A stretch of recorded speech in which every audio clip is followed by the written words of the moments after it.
उपस्थित समस्त सुधीजन को प्रणाम करती हूँ। साहित्य का एक समृद्ध समूह समक्ष उपस्थित है। आप सभी की उपस्थिति को प्रणाम करती हूँ और इस विशेष मोहल्ले को विशेष प्रणाम करती हूँ।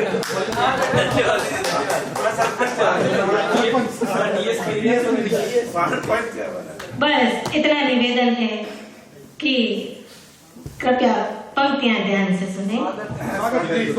मैं पंक्तियां निवेदित करती हूँ। फूल खिल ना सके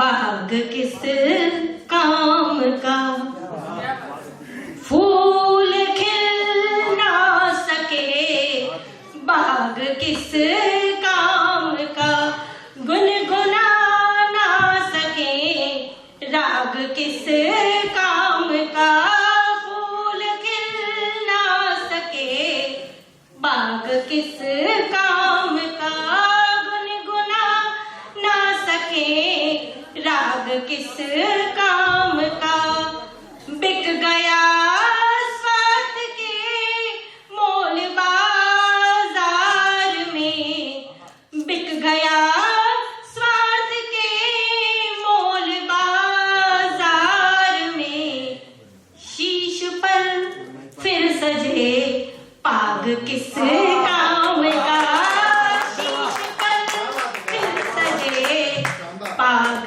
किस काम का, शब्द शर से हृदय पुष्प खंडित हुआ, शब्द शर से हृदय पुष्प खंडित हुआ, गाँव प्रियजन से पाकर के पीड़ित हुआ, शब्द शर से हृदय पुष्प खंडित हुआ, घाव प्रियजन से पाकर के पीड़ित हुआ, चोट पे चोट खाई तो प्रस्तर हुआ, फिर मिला बाद अनुराग किस काम का, फिर मिला बाद अनुराग किस काम का।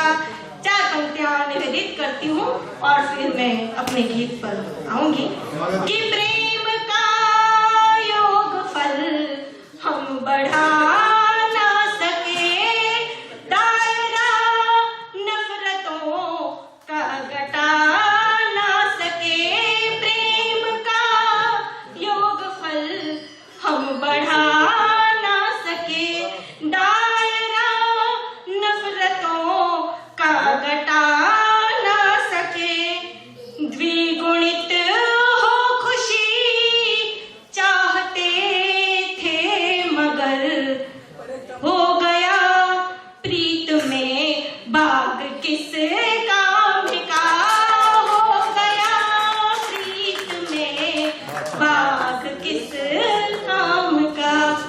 एक गीत इतिहास की एक घटना विशेष पर मंथन करते हुए मेरे व्यक्तिगत विचारों से उपजा एक गीत आपके समक्ष रखती हूँ।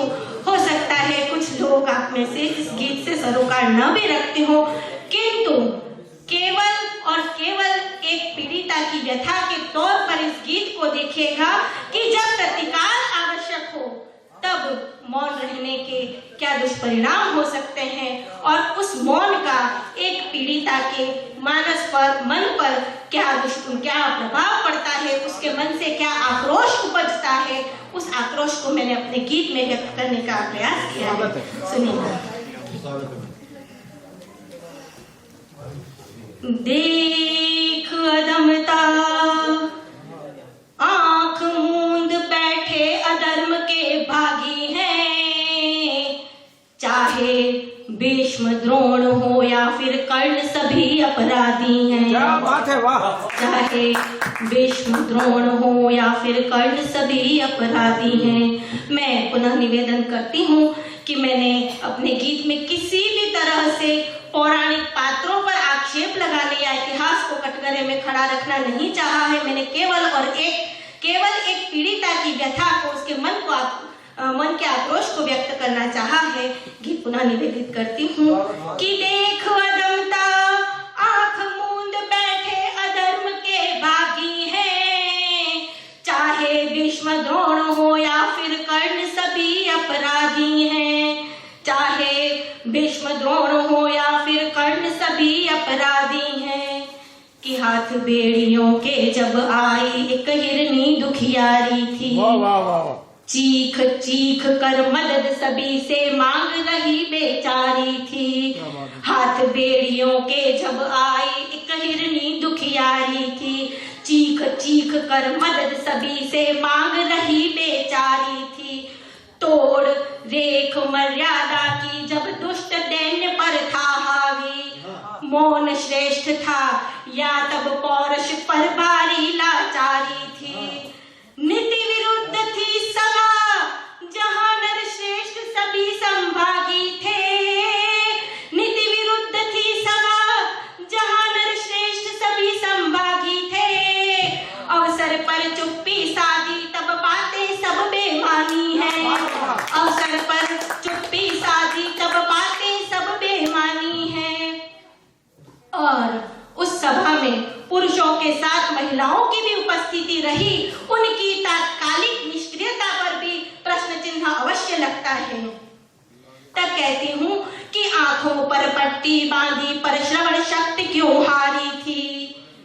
राजभवन में पुरुषों के संग अपराधी हर नारी थी, आंखों पर पट्टी बांधी पर श्रवण शक्ति क्यों हारी थी।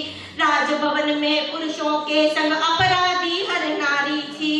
सत्यवती कुंती गांधारी धर्मव्रता कहलाती थी, अपने कुल की लाज बचाना उनकी जिम्मेदारी थी। पुत्रवधू थी किंतु यदि तनया होती सह जाते क्या। एक ज्वलंत प्रश्न रखती हूँ कि पुत्रवधू थी किंतु यदि तनया होती सह जाते क्या।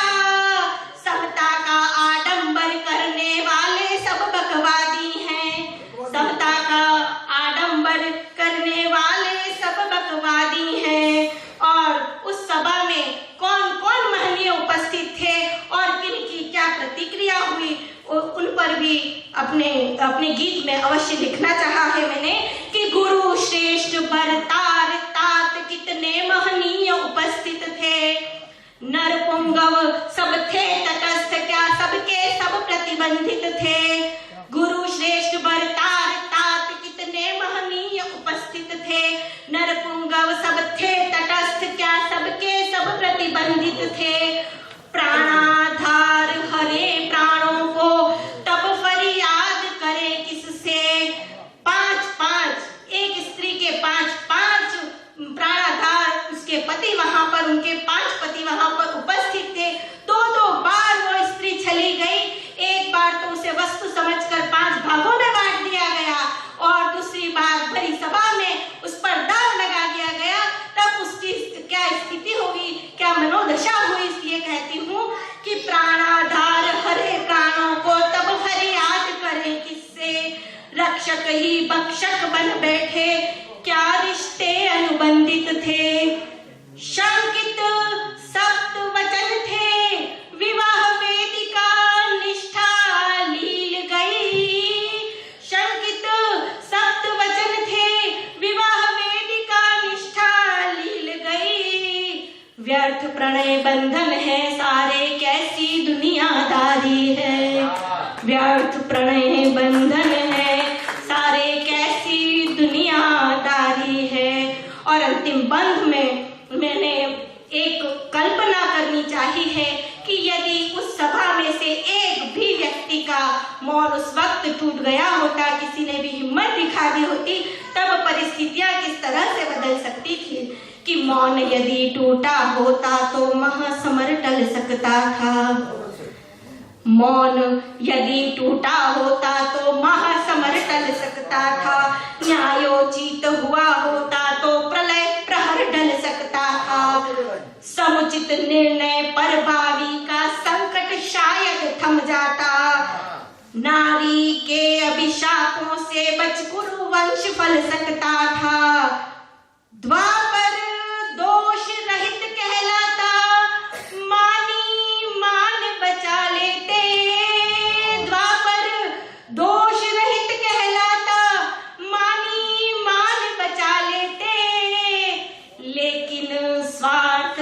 सिद्धि सदियों से मानवता पर भारी है, लेकिन स्वार्थ सिद्धि सदियों से नैतिकता पर भारी है। इसीलिए मानवता हर पशुता के आगे हारी है। हाँ, इसी